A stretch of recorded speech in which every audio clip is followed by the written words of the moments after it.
Hello, hello, hello, beautiful people. Welcome to Rootbound, the podcast, not about plants.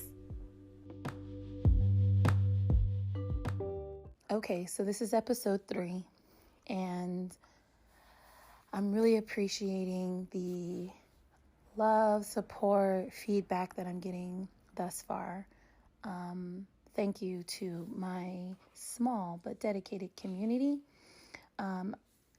If it's blessing you, if you find that it can be a blessing, send it to somebody else. Give me more feedback of how I can make it more, more valuable, more meaningful. Like I said, I'm building this thing as I go. And as I wait for a cable connection number 3, so I can improve the mic quality, I thought I would record my first audio only episode.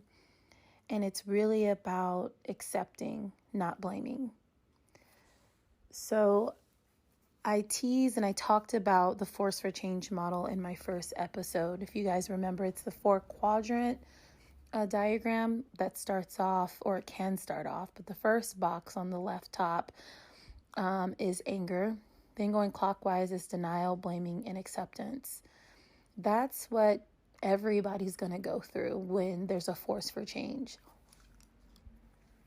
Whether that be a good change, like you're having a baby, you're moving to your dream house, you're moving to your dream location, or it could just be the really hard changes like death or being unemployed or finding out that you're not going to be able to achieve some dream that you thought that you'd be able to because of, extenuating circumstances.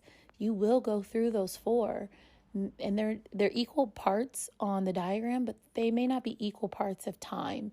You may go back and forth, but it's really important for us to get to acceptance. And here's why. If you stay in anger, what happens to you? I believe that as you are angry, you're pointing the finger at external situations, at other people. So for example, me being laid off, if I stayed in anger, I could blame my boss for not advocating for me. I could blame the top person at my organization. I could blame the CEO of the location that I worked for not pushing and working harder for me. A couple of things that happen while I'm doing that. One, I'm working with half, and that's being generous. I'm working with half of the truth. I truly don't know who was advocating, who was pushing, who was working hard in order to save not only my position, but other people's. That's making an assumption, and we all know what making assumptions do. It makes you look like an ass. And so I'm working with half the truth. And again, that's generous. I'm probably working with more than about 20% of the truth, right?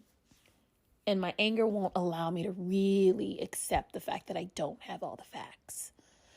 Also, anger, I believe, just doesn't serve you, right? It makes you feel self-righteous. It makes you feel like your pain is the greatest. It doesn't allow you to have empathy. I don't know if I've shared, but I was not the only one that got laid off. While you're staying in anger, it's really hard to have empathy for the other people around you that also don't have a job, that also have to go, what do I do now? People with harder consequences of not having a job than I. If I stayed in anger, I really couldn't see them. I really couldn't listen to them. I really couldn't show compassion. And when I was angry, that was true. All I cared about was my own feelings, and I was in a little ball. I didn't even allow people around me to soothe me. I was so angry. I didn't care about their solutions. I didn't care about their encouraging words of saying, well, you're so smart. You're so wonderful. I know you're going to land on your feet.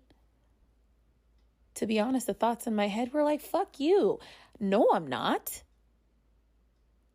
I want to stay in this job. This is the job that I have. How dare you make me see the bright light at the end of the tunnel? I'm lost in this tunnel. Let me be here. Anger is really about digging your feet into the ground and going, I'm here.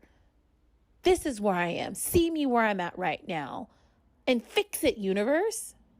Obviously, none of that is great to stay in, right? And you may even know people who have that sort of attitude through life, that angry that angry view on life.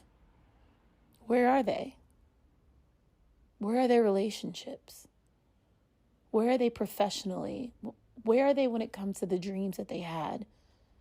They may have never even shared them with you, but everybody has a dream for themselves. I honestly think if you stay in anger, you're never going to achieve anything.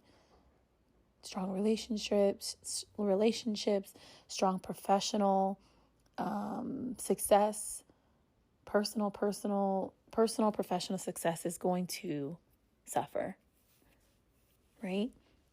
Denial. What would happen if you stayed in denial?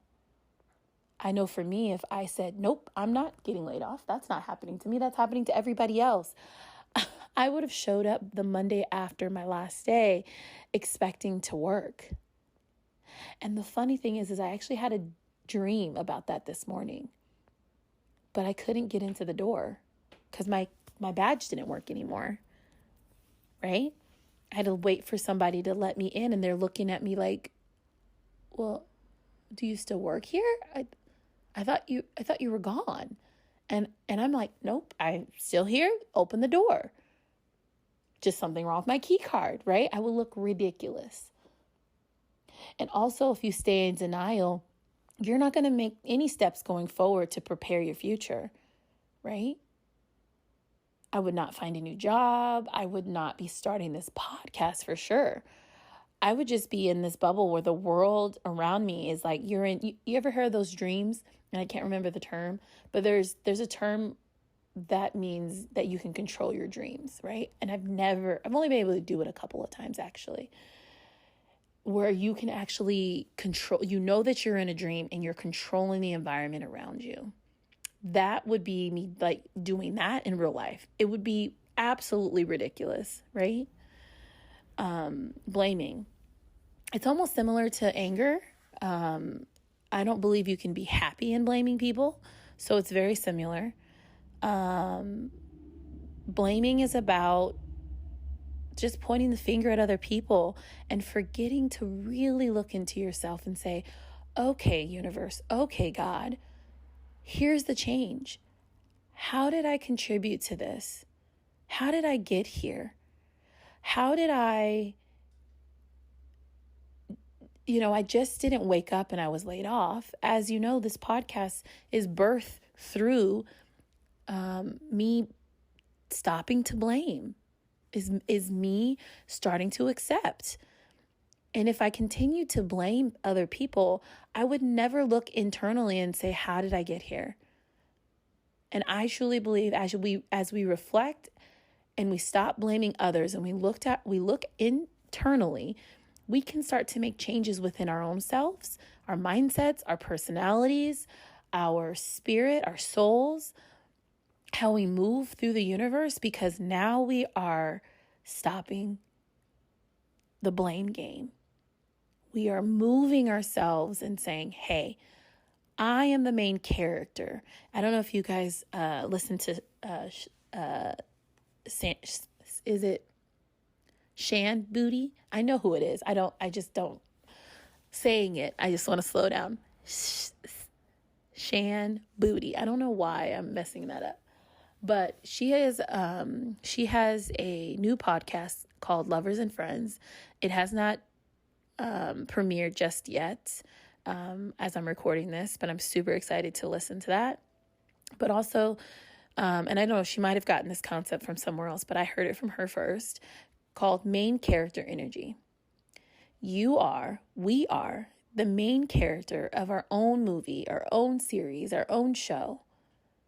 And when we have that mentality, it's not to be self-centered. It's that concept isn't for us to be, okay, this is the Truman Show. Everything around me is for me, and I'm going to use it and perverse it and all that stuff. I don't even know if perverse is the right word, but I'm going to use it to my extent, and I'm going to be this evil villain, and I'm going to control the universe and take it over. That's not at all the concept, at least from what I understand of the concept. Really, what main character energy is about is saying, okay, if I'm the main character of my own movie and I'm the common denominator of all the situations, how can I look internally? What ways can I influence the universe and the world around me? What mindset do I have to shift in myself to move forward? And if you're a Christian, you believe God wants the best for you. He wants the very best. He wants to give you his good, right? The world was created around you intentionally, and that he's not going to give you more than you can take. Okay, if you believe that, whatever your beliefs are, I think that's kind of common. I don't, and correct me if I'm wrong, I don't know a lot of faiths that teach that your God is here to make you suffer. I've never heard of a belief that has that as kind of a core belief. So if God wants you to achieve the best, the greatest, he wants you to keep moving forward, and blaming is about external. Acceptance is about internal. I can't make somebody accept, and I wish that I could in some ways. I know some people that are still very upset about being laid off, that were laid off the same time I was. They're still upset. They're still blaming. There's still anger there. And I don't know where that leaves them for sure, because I can't honestly be around that energy. I'm moving to acceptance here, and I cannot be around people that are anger or bitter. I can totally give empathy. I'm not being around them, period, but I have to limit my time around that because I'm preserving myself. There'll be a future episode about choosing yourself in this process of being laid off, this process of change. And I'll share how I've been able to do that and maybe some ideas of how you can do that as well. Because there has to be, I believe, in the acceptance, has to be some point of being selfish. With love, I'm being selfish. And so, again, we're talking about acceptance. Acceptance is about looking internally. How did I get here? What could I have done differently? And accepting and appreciating things I did do. Again, I talked about how I felt like this was going to happen years ago. And I slowly but surely have been preparing myself in multiple ways, and that will be a future episode, I did different things to help prepare me to get here, things that I could do. And I'm so grateful I did that, but I could have done so much more. How do I learn from that? How do I listen to my internal voice in the future? And that way I won't be root bound. So that's the Force for Change model. Acceptance and not blaming. I will tell you also, a part of accepting is believing that there is a light at the end of the tunnel, that this was supposed to happen. That's also something that came through my mind. This was supposed to happen. I was supposed to be laid off. My last day at work was supposed to be August 6th. Because if it wasn't, it wouldn't have been. I would have still been working there. And as I shared before, there were people trying to find other jobs for me. Hey, you can do this. What about this? Hey, what about this? Hey. And I would have stayed for that company if I would have seen those through. And I think I'll talk about why I didn't see those through in choosing myself. but I could have stayed.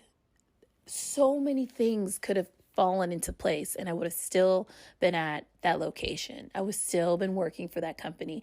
There were other jobs out there in that company that I could have applied for. And I just chose not to. I chose to lean into this experience because I felt like God was leading me. And if I would have taken a job, that would have been out of fear. I felt like God was, in his own way, in this own universe, he was leading me to a garden. He was leading me to my mountaintop and saying, I need you to really think about this. I really need you to grow in this moment. I need you to be quiet in this moment. And here I am, not being quiet and filming a podcast. I don't think quiet is be silent. I think quiet, especially as we think about our world today, is simplification. How can I simplify my life so I can listen? How can I limit distractions so I can listen? Again, if I'm the main character of my movie, again, not in a selfish way, not in a narcissist way, but in a way that puts you in the driver's seat, the captain of your own ship, if you like that analogy better, let's use it. If I'm the captain of my own ship, I get to decide if I go left or right.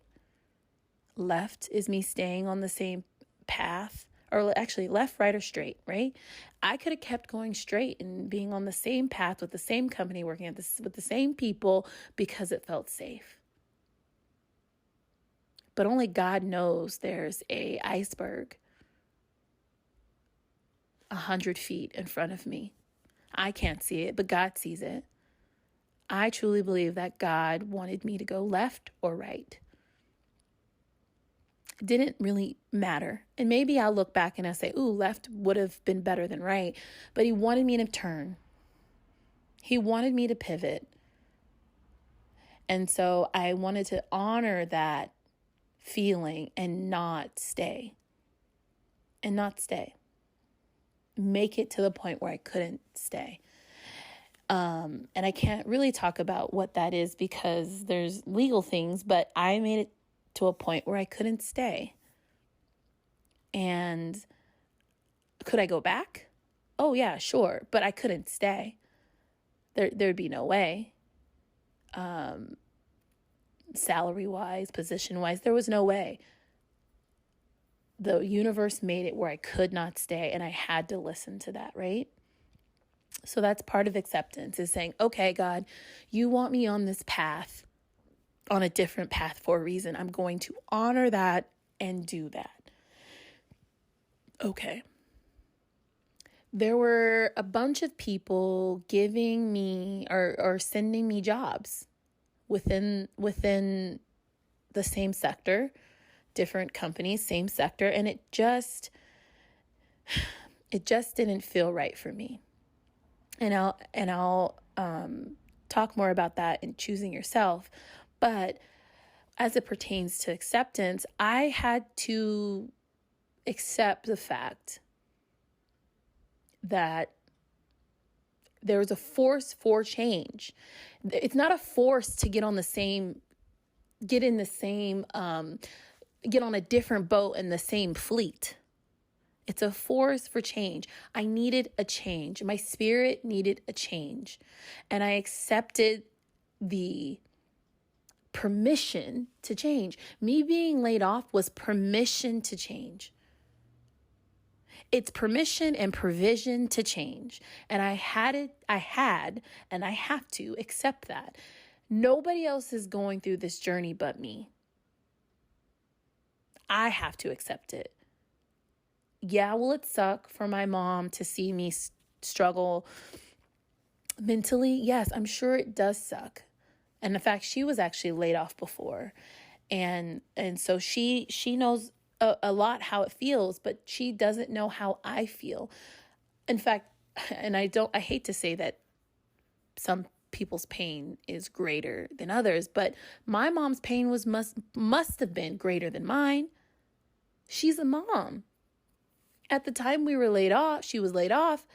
I don't think we were living in the house. No, we weren't living in the house. So, she wasn't really parenting us in that way anymore on a day-to-day basis, but she's still a parent. So her being laid off, I can imagine, had to have such grief of like, what do I do for my family now? My kids don't live with me, but how do I continue to support them? My mom's love language is giving gifts. She loves to give gifts. If you've ever received a gift from my mother, know that she cares about you. If you haven't, she doesn't. Sadly, it's true. She loves giving gifts, from big things to small things. She loves it. And I've taken on that love language as well. I love to give gifts, big or small. I love to listen to people and going, oh, okay, you need that? Pop one day, here it is, right? I love that. So I imagine that, one of the things of me being laid off is like, oh, I'm not going to be able to be as generous as I have been in the past. I imagine my mom had to think about that too. I love receiving gifts, but I love giving them. If you've been a special person in my life, loved ones, significant other, friend, family member, I love giving gifts. I love, if we're in the moment, we go to dinner, I love being able to put my card down and paying. It really fuels me to pay for, especially experiences. I'm more of an experience giver than I am a gift giver. And so when you make good money, you can give experiences. If you don't make a lot of money, you give trinkets, right? Which is nothing wrong with trinkets at all. I love trinkets, but it's different. So I bring that up to say is like, you've got to accept that now how you show up for other people is going to be a little bit different. And if you drew value in the way that you give gifts, or, gifts of trinkets, of gifts of experiences, that has to shift. My mom, I believe, got a severance. I don't know what that looked like. I don't know if that kept her salary the same, but I could clearly tell the difference of gift giving after that. And then subsequently she got sick and almost died. By the grace of God, she did not die. But then I think for a time after that, she was unemployed. And so I could see the difference. She was on unemployment, should I say. I could see the difference of gift giving. And as soon as my mom got a job, the gift giving presumed. It presumed because it made her feel good. I don't know what she went on internally because we didn't talk about that back then. And that's truly a sadness of mine, because at the time I think I was like 22. And and I still have this, I'll be honest. When you're young, you're just thinking about you. I'm thinking about the boy that I like. I'm thinking about the party that I'm going to go to. I'm thinking about the outfits that I'm going to give. I didn't really slow down to ask my mother how she felt in those moments. But I'll tell you how I feel accepting that, especially gift giving is going to be a little bit different.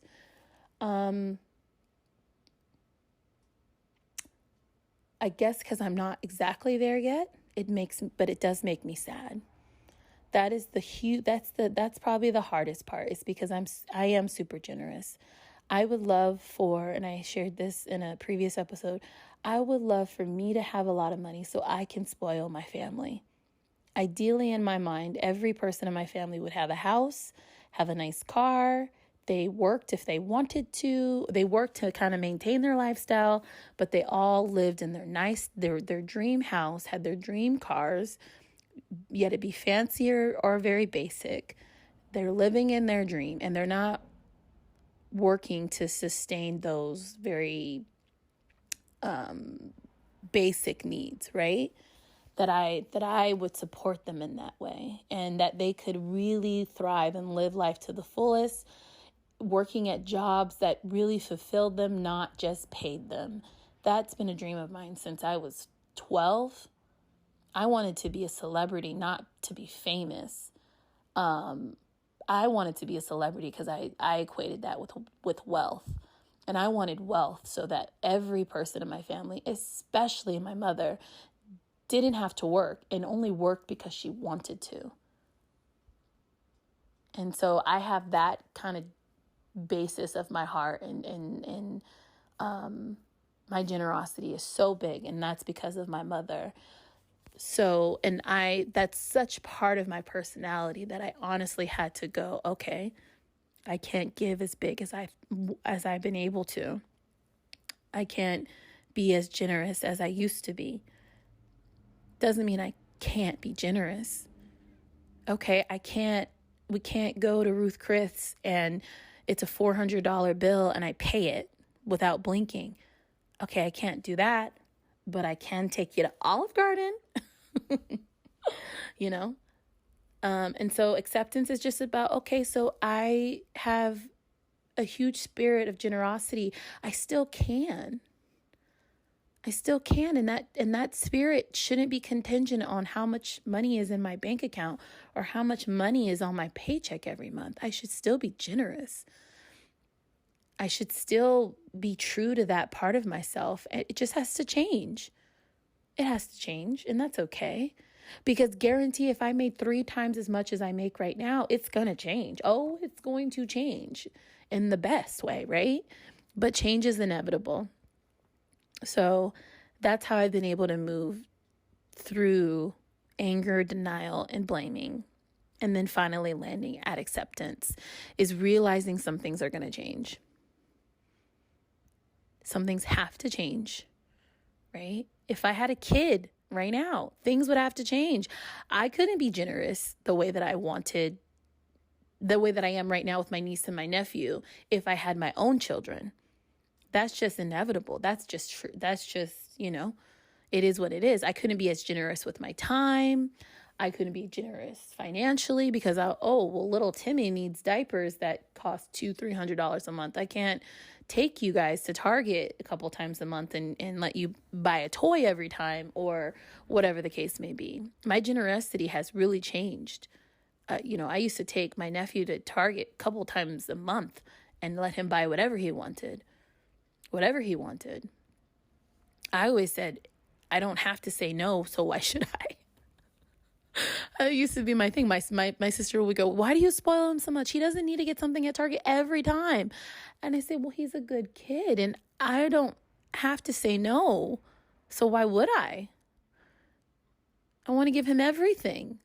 And I still do. I just now tell him, you got something last week, kid, try next time. I'm learning to do that. And I think that that's actually really healthy. I've moved towards a more healthy response to giving when it comes to my niece and my nephew. I mean, my niece probably has always experienced that, but with my nephew, it was not healthy. I spoiled him rotten. Anyway, I'm getting off topic. So acceptance is really important for us, guys. Whatever the change is, whatever you're going through, I encourage and I challenge you to move to acceptance, because acceptance is really about self-love. We talked about anger, denial, blame. You're pointing the finger at external sources. You're not looking inwardly. And I would say not only does that make your relationships with other people really difficult to experience, but it also makes your experience being by yourself not very good. And so when there's what they say, apologies or, making your wrongs right, or accepting apologies is not, it's not for you, or it's not for them, it's for you, right? And accepting an apology that you may never get it's about helping you move forward. I accept your apology for doing this extremely wrong thing or somewhat small thing to me, but it helps me move forward. If I don't accept that apology, I'm holding myself back. That's exactly the same thing. I'm accepting an apology from the universe, from where I'm at, and to myself. Because again, I'm the main character of my own movie and I allowed myself to get here. But it hurts. And there's times where I'm sad and there's times where I feel left out because I don't talk to the people that I used to work with in the same way. And it hurts me and it makes me sad and it makes me mad. But I'm going to be okay. And I accept and I give myself permission. I accept the apology from myself that I got to where I'm at. Because I truly believe there's a light at the end of the tunnel. It may not make me full as in salary wise, but it's going to make me full as in life wise. And I'm so excited to get there. I'm so excited to live that life. I'm so excited of the change because I really needed that. So thank you guys for listening to this podcast. This is my third podcast, and we talked about acceptance, not blaming. Let's not blame, guys. Let's move forward. Let's accept it. Okay, this is what it is. How do we move forward? Right? And we're going to have to do that a million times in our life. So the better that we can get, that's being resilient, is accepting and moving past the other things and saying, okay, what's next? How do I get forward? Okay, I have to pivot? Okay, cool. So I challenge you to get through that. So I hope that you enjoyed this episode about accepting, not blaming. As I'm talking, I'm thinking of other directions I could have taken it, and maybe that'll be a part 2. Because I think the act of acceptance is not just a one-time thing. You're going to have to constantly accept your new path, your new normal. And so as I continue to walk in this journey, I'm going to have to accept new parts of it. So I'll come back and reflect and share about those as well. Anyway, have a good night. Have a good day wherever you're listening to me. And I'll see you in the next episode.